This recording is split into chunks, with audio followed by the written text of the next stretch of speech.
Woman killed her doppelganger to fake her own death, updates from last week, and Cameroon gives us hope for humanity. That and more in this week's news headlines.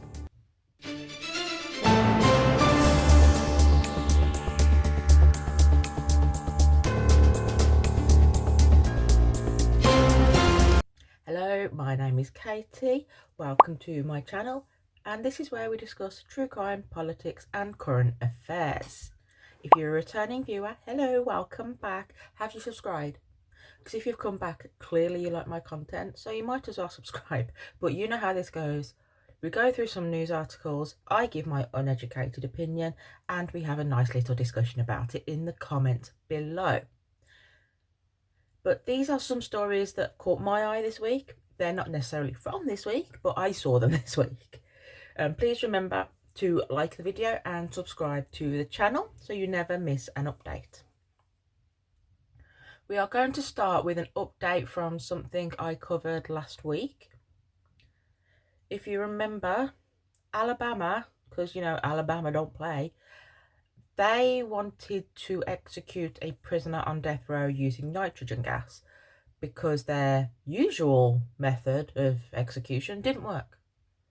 And the guy took it to court and lost, even though the US Constitution says that they shouldn't use something that is inhumane, cruel and unusual. This is the first time Alabama have used nitrogen gas to kill someone on death row. So by definition it is unusual. By definition it goes against the Constitution. But I'm no Alabama resident, so... But the dude that was going to be put to death has since been put to death using nitrogen gas. He's a convicted killer, and the execution method that the state claims was humane, but critics call it cruel and experimental. So that's the update from last week. I'm not going to go into any more details than that because I do not want to know. It sounds horrific, but I thought I would update you because we covered it last week. And another one we're going to go into today. I'm just trying to figure out which one will make me less angry, but you girl's going to get angry. Let's go for this one. So this comes from the UK, Southern Daily Echo. Now, I'm going to have to use words that are YouTube friendly. Okay, I'm just going to have to. So, trans woman Samantha Norris played with her male bits in front of girls, according to the Southern Daily Echo. And this was reported on the 23rd of January 2024. A trans woman exposed her male bits over the course of 2 days to the same pair of young girls as she glorified her nudity, a court heard. Samantha Norris, who is in the course of gender transition, showed off her body, loving the fact the horrified youngsters were watching, jurors were told.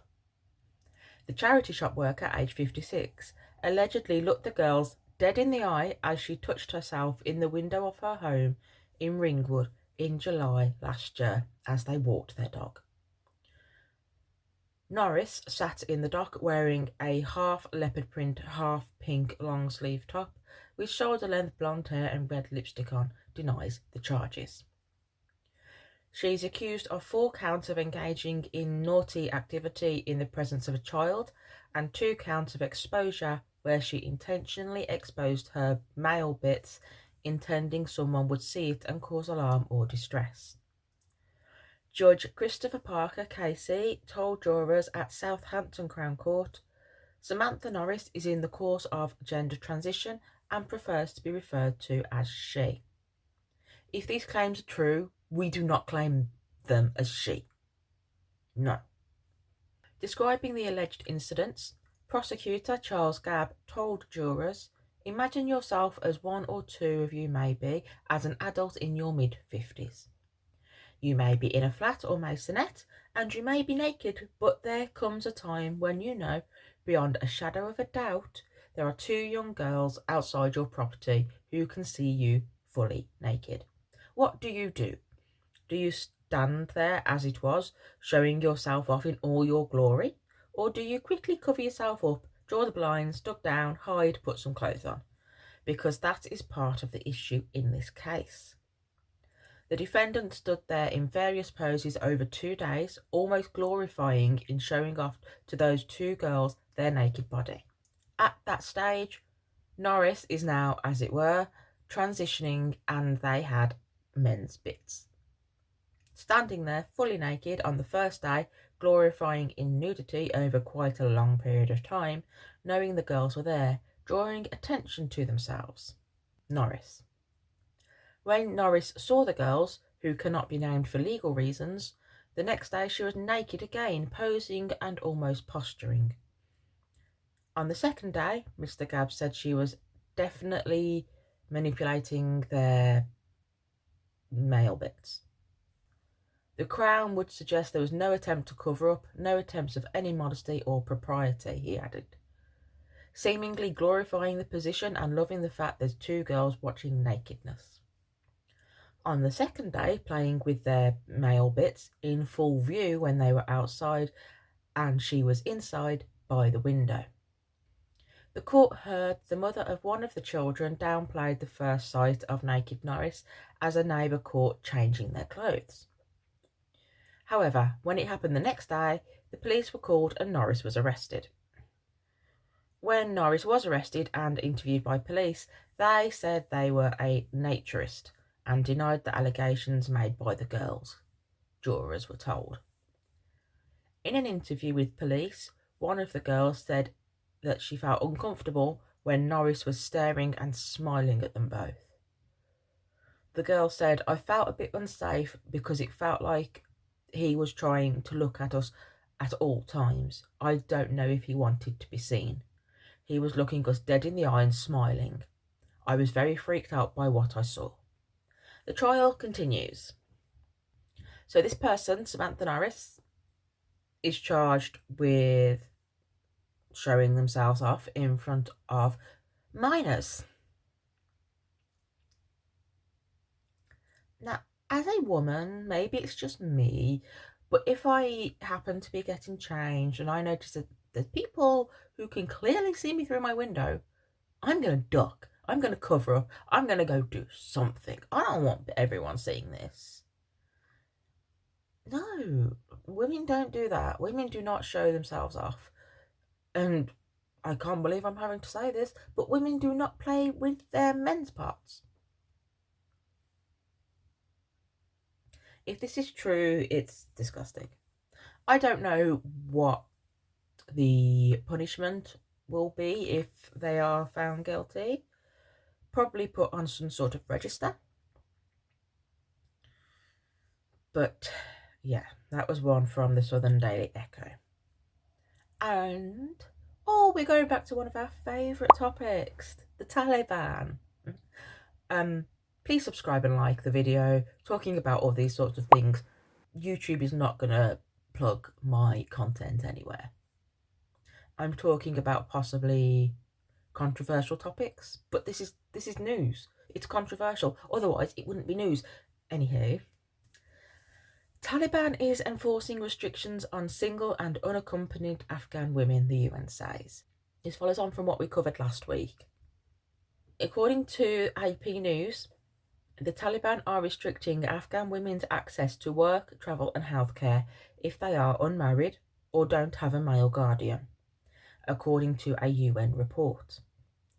In one incident, officials from the Vice and Virtue Ministry advised a woman to get married if she wanted to keep her job at a healthcare facility, saying it was inappropriate for an unwed woman to work, according to the report. I'm trying to keep my opinions in until the end. I'm trying, I promise.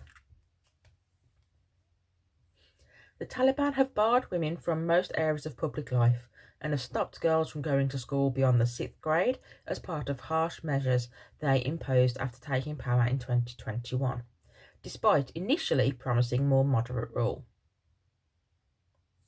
They have also shut down beauty parlours and started enforcing a dress code, arresting women who don't comply with their interpretation of hijab or Islamic headscarf.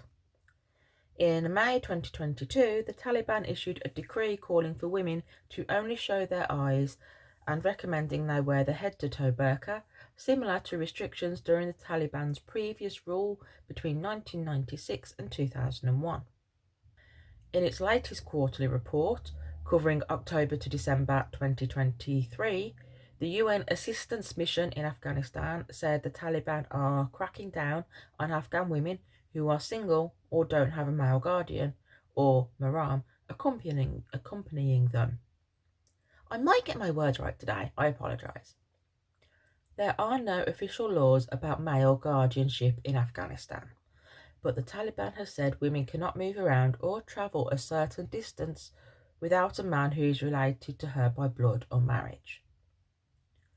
3 female healthcare workers were detained last October because they were going to work without a Maram, a male chaperone. They were released after their families signed a written guarantee that they would not repeat the act, according to this UN report. In Paktia province, the Vice and Virtue Ministry has stopped women without Marams from accessing health facilities since December. It visits health facilities in the province to ensure compliance. The ministry, which serves as the Taliban's morality police, is also enforcing hijab and Maram requirements when women visit public places, offices, and education institutes through checkpoints and inspections. In December, in Kandahar province, ministry officials visited a bus terminal to ensure women were not travelling long distances without Marams and instructed bus drivers not to permit women to board without one, according to the UN report. Women have also been arrested for buying contraceptives, which the Taliban have not officially banned. The Taliban's chief spokesman said the UN report was based mostly on misunderstandings and accused the mission of ignoring or criticising Islamic law or Sharia. With an Islamic government in power in Afghanistan, it must fully implement all aspects of Sharia for both men and women, said the Taliban's chief spokesman. This means enforcing rules for the hijab, male guardianship, and gender segregation for women in education and employment. If the UN criticises these cases or considers explicit Islamic rulings as an act against human rights, then it is an insult to the beliefs of a people, he said. Okay, opinions, right. First of all, the Taliban do not represent Islam. They do not represent Muslims. No, I will not have it. They're an absolute disgrace. The Taliban are. No. And restricting women's access to work, travel, and healthcare if they're unmarried or don't have a male guardianship. My brain is melting right now. So you can't go to work. So you can't earn any money. No healthcare. No contraception. No travelling. Why is it inappropriate for an unwed woman to work? Someone needs to explain that to me. Because from what I understand, I think I've read somewhere that once a woman is married, according to the Taliban, she should stay at home and keep house. So when is a woman supposed to work? And they've stopped girls from going to school beyond the 6th grade. What is so intimidating and scary about a female getting education? Is it because they will see through your bullshit? Is that why you don't want them to get an education? And shutting down beauty parlours, I've heard this, because it's a gathering place for women and they think it's inappropriate that women should want to look pretty. It's inappropriate. They cannot handle when we get our nails done. It's too distracting. And the headscarf, that's the one we covered last week. They are encouraging women to wear the head-to-toe burqa. See this? All this skin? It must be terrible for you if you're a Taliban person. So distracting. I do apologise. I'm sorry, if you can't control yourself, if you can't think straight, just because you see a woman, that's a problem on you, not on her. I mean, healthcare workers were detained because they were going to work without a guardian, and their family had to sign something to say, yeah, they won't do it again. They're not doing anything wrong. They're not doing anything wrong. They just want to go to work to earn money for their families. What is so scary about a woman? Can someone tell me? Someone needs to explain this to me because I do not understand. It is bullshit that they are saying it's Sharia law. Yeah, in one interpretation, in your interpretation. No, no. And by the way, the Taliban are linked to the Houthis, who are linked to Hamas. So just putting that out there. And the fact that they have a vice and virtue ministry still boggles my mind. It's so 1984. I mean, I doubt anyone has read it because the women aren't allowed to read, I assume. They're not allowed an education. I mean, the morality police visited a bus terminal to make sure women weren't travelling alone. Women have been arrested for buying contraceptives, even though it's not officially banned. And they're accusing the UN of ignoring or criticising Islamic law or Sharia. No. Your beliefs are a belief. You can't enforce them or shouldn't enforce them on other people. The fact that women exist is a fact. It's not a belief. We exist. We are also human. That is a fact. We have a brain. We like to use it. That is a fact. Your belief on what I should wear is irrelevant to me. Your belief on what education I should be allowed to have is irrelevant. I will choose my level of education, thank you. I will choose what I wear. I will choose where I go. No. I am a fact. I am real. I am, regardless of your beliefs. And relax. And the next one we're going to go through, this was fascinating actually, in a grim way. So this was in Germany. Woman killed her doppelganger to fake her own death. A woman who is accused of killing her beauty blogger lookalike in order to fake her death and escape her strict family has appeared in court. This was published 18th of January 2024. Back in August 2022, a blood-soaked body found in the back of a parked car in Germany was initially identified by family members as Munich-based beautician Sharaban K. Sorry if I'm mispronouncing that. But an autopsy the following day revealed the victim was actually Khadija O, a 23-year-old influencer from nearby Heilbronn, who looks strikingly similar to Sharaban. German prosecutors believe her doppelganger status may be central to the crime. They say that Sharaban and her boyfriend, Shakik K, both 24, searched through social media for women who looked like her as part of a plot to fake her death. The couple are now on trial at a court in Germany, in a Bavarian town around 50 miles north of Munich. According to the Daily Mail newspaper, the alleged killers sent a message to Khadija in the guise of popular rapper Loon, offering her the opportunity to appear in one of her music videos. However, this first attempt at contact reportedly failed after the blogger reached out to Loon's official account and was told, "It's fake, sis, don't reply." Opinions. State prosecutor said that they tried again 2 days later with a message offering a free beauty treatment in exchange for social media posts. This time the offer worked and the pair picked up Khadija in the Mercedes from her hometown, according to the prosecution. The car was found with the body inside, close to Sharaban's home. After the discovery, police have told local newspapers that the victim was killed with over 50 thrusts of a knife. The face was completely disfigured. Prosecutors said at the time, investigations have led us to assume that the accused wanted to go into hiding because of a family dispute and fake her own death to that effect. Proceedings on the first day of the trial were delayed after additional documents were submitted by the defence. Neither Sharaban or Shakik, who face life sentences if they are found guilty, have commented on the accusations. A full trial is expected to begin shortly. Opinions. So,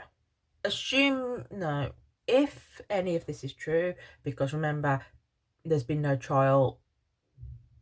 No, the trial hasn't happened yet because there's been a delay. So there's no verdict yet. So therefore they are presumed innocent, right? But according to the reports, these two tried to get in touch with this poor girl and tried to convince her to come and meet them.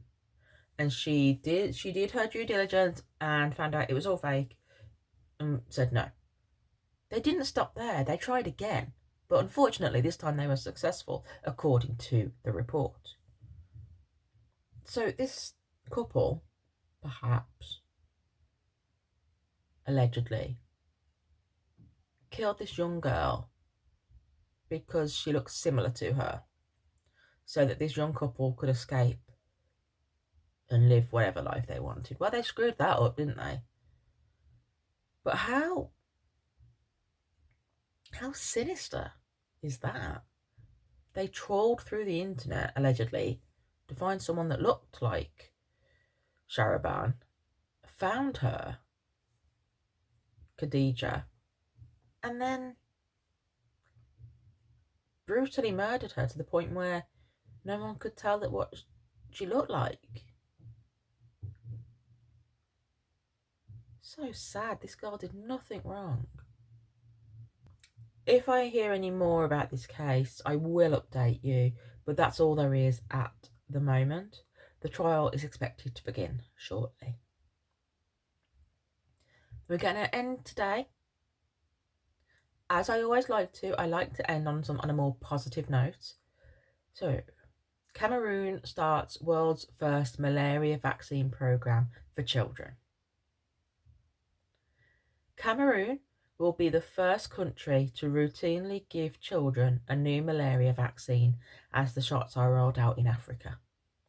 This is reported on the 22nd of January 2024. The campaign, which is due to start on Monday, which is the 29th of January, was described by officials as a milestone in the decades-long effort to curb the mosquito-spread disease on the continent, which accounts for 95% of the world's malaria deaths. The vaccination will save lives. It will provide major relief to families and the country's health system, according to the Chief Programme Officer at the Gavi Vaccines Alliance, which is helping Cameroon secure the shots. The Central African nation hopes to vaccinate about 250,000 children this year and next year. Gavi said it is working with 20 other African countries to help them get the vaccine, and that those countries will hopefully immunise more than 6 million children through 2025. In Africa, there are about 250 million cases of the parasitic disease each year, including 600,000 deaths, mostly in young children. Cameroon will use the first of two recently approved malaria vaccines. The World Health Organization endorsed this vaccine 2 years ago, acknowledging that even though it is imperfect, its use would still dramatically reduce severe infections and hospitalizations. The shot is only about 30% effective. It requires 4 doses and protection begins to fade after several months. The vaccine was tested in Africa and used in pilot programs in 3 countries. The company GSK, who produced the shot, has said it can only produce about 15 million doses a year, and some experts believe a second malaria vaccine developed by Oxford University and approved by the World Health Organization in October might be a more practical solution. That vaccine is cheaper, requires 3 doses, and India's Serum Institute said they could make up to 200 million doses a year. The chief program officer at the Gavi Vaccines Alliance said they hoped that there might be enough of the Oxford vaccines available to begin immunising people later this year. Neither of the malaria vaccines stop transmission, so other tools like bed nets and insecticidal spraying will still be critical. The malaria parasite mostly spreads to people via infected mosquitoes and can cause symptoms including fever, headaches, and chills. So this is a promising start. The world's first malaria vaccine program for children. Why is it taking this long? But anyhow, I'm not going to take away from it. It's amazing. It's wonderful. It gives us hope. Malaria, isn't it one of the biggest killers in the world, or possibly the biggest? Oh, it's so sad. But hopefully this will work. The Oxford vaccine will come in, and whilst it won't be a cure, it will help people.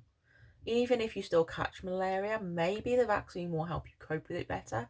A bit like any other vaccine, you still may get the illness, but it just won't be as bad. That's what the vaccine's for. Vaccines aren't necessarily to cure. They are to treat, to manage. Side note, whilst we're talking about vaccines, millions in the UK are being urged to get vaccinations during a surge in measles cases. Fewer people have been vaccinating their children against measles, the MMR vaccine, due to some fake science that was put out there a few years ago, and now measles is coming back. So do your research, get vaccinated, get this country back to being almost measles free. You know, why do you want your child to get sick? I don't understand. But anywho, I'm going to be selfish and end on something that's close to my heart. You may have seen in some of my uploads that my 98-year-old grandmother is getting her first tattoo. It's in memory of her grandson, my cousin Jamie, who took his own life last year.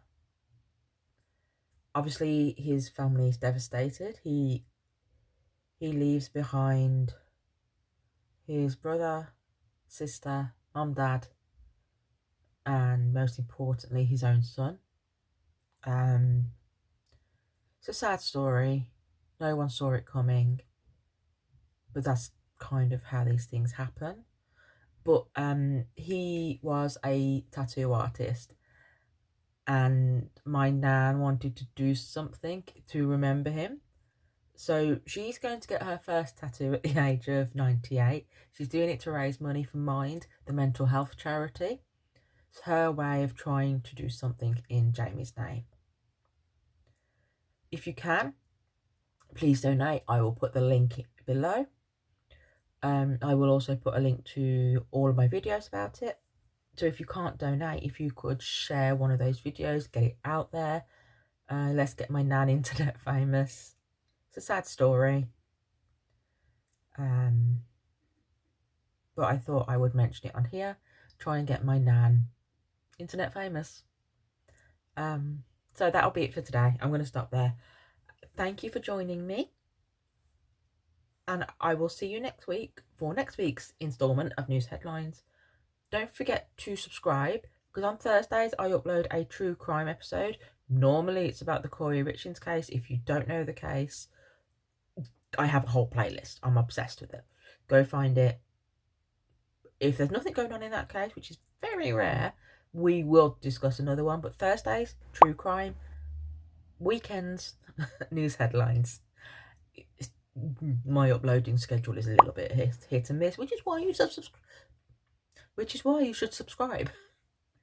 And come follow me on all the social medias. I'm everywhere. I've set up a Facebook page recently.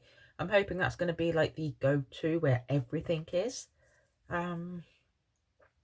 Link below, all these news articles. Let me know what you think in the comments. Come follow me, come find me, and I will see you next week. Bye.